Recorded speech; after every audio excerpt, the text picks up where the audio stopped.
വയനാട്ടിലെ മുണ്ടക്കൈ, ചൂരമല എന്നിവിടങ്ങളിലുണ്ടായ കനത്ത ഉരുൾപൊട്ടലിൽ വിറങ്ങലിച്ചു നിൽക്കുകയാണ് കേരളം.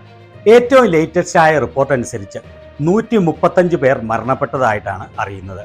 കേരളത്തിലെ ജനത ഒന്നടങ്കം വയനാട്ടിലെ ദുരിതമനുഭവിക്കുന്ന ജനങ്ങൾക്കായി മുന്നിട്ടിറങ്ങിയിരിക്കുകയാണ്. ദുരന്ത വാർത്ത അറിഞ്ഞ ഉടനെ തന്നെ പ്രതിപക്ഷ നേതാവ് രാഹുൽ ഗാന്ധി ഈ വിഷയം പാർലമെന്റിൽ ഉന്നയിക്കുകയും കേന്ദ്രത്തോട് അടിയന്തര സഹായം ആവശ്യപ്പെടുകയും ചെയ്തു.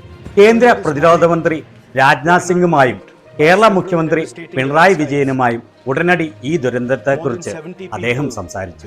കേന്ദ്ര ഗവൺമെന്റിനോട് ഏറ്റവും പെട്ടെന്ന് സാധ്യമായ എല്ലാ ദുരിതാശ്വാസ പ്രവർത്തനങ്ങൾ നടത്തണമെന്നും വേണ്ട എല്ലാ വൈദ്യസഹായവും എത്തിക്കണമെന്നും ദുരന്തത്തിൽ ഇരയായവർക്കുള്ള നഷ്ടപരിഹാര തുക ഏറ്റവും വേഗം വിതരണം ചെയ്യണമെന്നും അദ്ദേഹം ആവശ്യപ്പെട്ടു. അതുപോലെ തന്നെ ഈ നഷ്ടപരിഹാര തുക കഴിയുന്നതും വർദ്ധിപ്പിക്കണമെന്ന് അദ്ദേഹം അഭ്യർത്ഥിച്ചു.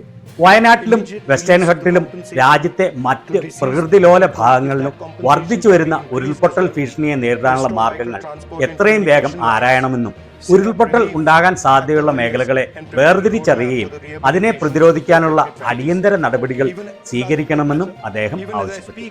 രാഹുൽ ഗാന്ധിയും പ്രിയങ്ക ഗാന്ധിയും ബുധനാഴ്ച ദുരന്തബാധിത പ്രദേശങ്ങൾ സന്ദർശിച്ച് ദുരന്തത്തിന് ഇരയായവരെ ആശ്വസിപ്പിക്കാനും ദുരന്ത നിവാരണത്തിന് വേണ്ട നടപടികൾ സ്വീകരിക്കാനും തീരുമാനിച്ചിരുന്നതാണ്.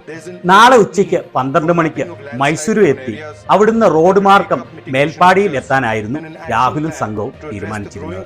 എന്നാൽ ഏറ്റവും അവസാനം കിട്ടിയ റിപ്പോർട്ട് അനുസരിച്ച് പ്രതികൂല കാലാവസ്ഥ മൂലം അവരുടെ യാത്ര മാറ്റിവെച്ചിരിക്കുകയാണെന്നാണ് അറിയുന്നത്. കനത്ത മഴ തുടരുന്നതിനാൽ സന്ദർശനം മാറ്റിവെക്കണമെന്ന് അധികൃതർ ആവശ്യപ്പെട്ടതനുസരിച്ചാണ് അദ്ദേഹം തന്റെ യാത്ര മാറ്റിവെച്ചത്. ഈ ദുരന്തത്തിലെ മരണസംഖ്യ ഇനിയും ഉയരാൻ സാധ്യതയുണ്ട്. ഇനിയും വളരെയേറെ പേർ മിസ്സിംഗ് ആണ്. മുണ്ടക്കൈ, പുഞ്ചിരിമുട്ടം എന്നിവിടങ്ങളിൽ കുടുങ്ങിക്കിടന്ന എല്ലാവരെയും രക്ഷപ്പെടുത്തിയതായി ജില്ലാ ഭരണകൂടം അറിയിച്ചു.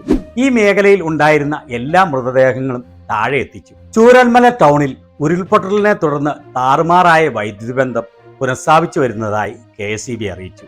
രാജ്യസഭയിൽ കോൺഗ്രസ് പ്രസിഡന്റ് മല്ലികാർജുൻ ഖാർഗെ വയനാട്ടിലെ ഉരുൾപൊട്ടലിന്റെ വിവരങ്ങൾ അവതരിപ്പിച്ചു. അദ്ദേഹത്തിന് കൂടുതൽ വിവരങ്ങൾ അറിയില്ലാത്തതിനാൽ കേരളത്തിൽ നിന്നുള്ള MP-ക്ക് ഈ ദുരന്തത്തെക്കുറിച്ച് സംസാരിക്കുവാനുള്ള അവസരം കൊടുക്കണമെന്ന് രാജ്യസഭാ അധ്യക്ഷൻ ജഗ്ദീപ് ധൻഖറിനോട് മല്ലികാർജുൻ ഖാർഗെ ആവശ്യപ്പെട്ടെങ്കിലും രാജ്യസഭാ അധ്യക്ഷൻ ഈ ആവശ്യം നിരാകരിക്കുകയാണ് ഉണ്ടായത്. വളരെ നിരാശാജനകമായ നടപടിയാണ് ഇതെന്ന് പറയാതെ വയ്യ. കേരളത്തിലുണ്ടായ വലിയ ഒരു ദുരന്തത്തെക്കുറിച്ച് സംസാരിക്കാൻ കേരളത്തിൽ നിന്നുള്ള MP-ക്ക് അവസരം നൽകണമെന്ന് പറഞ്ഞിട്ട് അത് നിഷേധിക്കാനുണ്ടായ ആ മനസ്ഥിതി എന്താണെന്ന് ഒരു വിധത്തിലും മനസ്സിലാകുന്നില്ല. കേരള ജനതയെല്ലാം തങ്ങളാൽ കഴിയുന്ന സഹായവുമായി വയനാട്ടിലെ ജനങ്ങൾക്ക് പ്രത്യാശയായി നിൽക്കുകയാണ്. ഇവിടെ ഒരു കടയുടമ ദുരിതബാധിതരുടെ ജാതിയോ മതമോ അന്വേഷിക്കാതെ തൻ്റെ കടയിലെ ചെരുപ്പുകൾ എല്ലാം ദുരിതാശ്വാസത്തിനായി എടുത്തു നൽകുന്ന ദൃശ്യം കേരള ജനതയുടെ നന്മയുടെ നേർ സാക്ഷ്യമാണ്. ഇതെല്ലാം എടുത്തു കൊടുക്കുകയാണോ എന്ന് ചോദിച്ച ആളോട് ആ കടയുടമ പറയുകയാണ്, ഇത് മുഴുവനും നൽകിയാലും ഒന്നും ആവില്ലായിരുന്നു. കേരളത്തിന്റെ അയൽ സംസ്ഥാനമായ തമിഴ്നാട്ടിലെ സ്റ്റാലിൻ ഭരണകൂടം ദുരിതാശ്വാസ പ്രവർത്തനങ്ങൾക്കായി അടിയന്തരമായി 5 കോടി രൂപ കേരളത്തിന് സഹായം പ്രഖ്യാപിച്ചു. കർണാടക മുഖ്യമന്ത്രി സിദ്ധരാമയ്യയും ദുരിതാശ്വാസ പ്രവർത്തനങ്ങളിൽ സഹായം നൽകുമെന്ന് അറിയിച്ചു. അതിനുവേണ്ടി 2 സീനിയർ IAS ഉദ്യോഗസ്ഥന്മാരെ നിയമിച്ചിരിക്കുകയാണ്. കർണാടകയിൽ നിന്നുള്ള ദുരിതാശ്വാസ പ്രവർത്തകർ ഉടനെ തന്നെ വയനാട്ടിലെ ദുരന്തബാധിത പ്രദേശങ്ങളിൽ എത്തിച്ചേർന്ന് ദുരിതാശ്വാസ പ്രവർത്തനങ്ങളിൽ പങ്കാളികളാകുമെന്ന് അദ്ദേഹം അറിയിച്ചു. കേന്ദ്ര ഗവൺമെന്റ് ഈ ദുരിതത്തിലെങ്കിലും പക്ഷപാതമില്ലാതെ വയനാട്ടിലെ ദുരിതമനുഭവിക്കുന്ന ജനങ്ങൾക്ക് വേണ്ട എല്ലാ സഹായവും നൽകുമെന്ന് പ്രത്യാശിക്കാം. വയനാടിനെയും കേരളത്തെയും ഏറെ സ്നേഹിക്കുന്ന രാഹുൽ ഗാന്ധിയും പ്രിയങ്ക ഗാന്ധിയും സാധ്യമായ ഏറ്റവും അടുത്ത ദിവസത്തിൽ തന്നെ വയനാട്ടിലെത്തുമെന്ന് അറിയിച്ചിട്ടുണ്ട്.